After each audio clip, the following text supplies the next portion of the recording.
The fractured relations between Pakistan and Afghanistan have taken a sharp turn for the worse, with rhetoric, accusations, warnings reaching a new peak. What started out as border tensions and diplomatic disputes has now escalated into a full-blown war of words, and now a stark message from Islamabad has raised concern. Pakistan's Defence Minister Khwaja Asif has issued one of Islamabad's sharpest warnings to Afghanistan. In an interview to Geo News, he reportedly said that Afghanistan is heading towards total international isolation and an eventual collapse if the current tensions continue to escalate.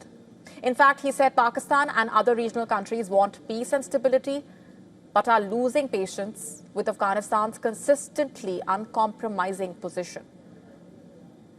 Not just that, he warned that if the situation continues to worsen, regional powers could step in to protect their own interests, which could leave Afghanistan completely isolated on the international stage.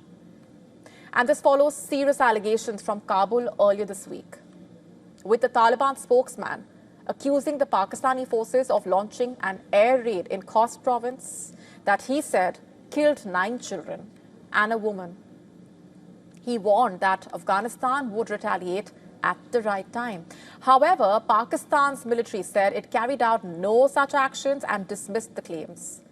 And on Tuesday, a Pakistani minister added fuel to the fire, claiming the Afghan Taliban and the TTP jointly planned the suicide bombing at the Islamabad district court. He said several men were arrested within 48 hours of the attack, and accused the perpetrators of moving repeatedly between the two countries.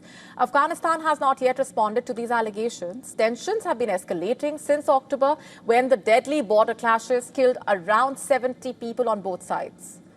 3 rounds of talks hosted by Qatar and Turkey in Istanbul failed to produce any lasting agreement. Shortly after Pakistan declared those talks over, the Afghan Taliban suspended trade ties with Islamabad, remember, further deepening the rift.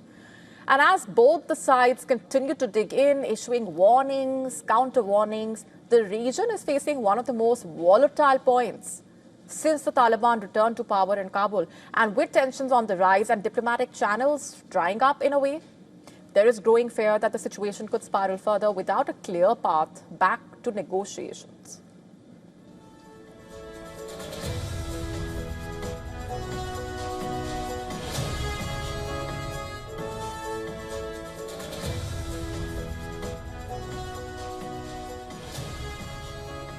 To stay up to speed with the latest news, download the WION app and subscribe to our YouTube channel.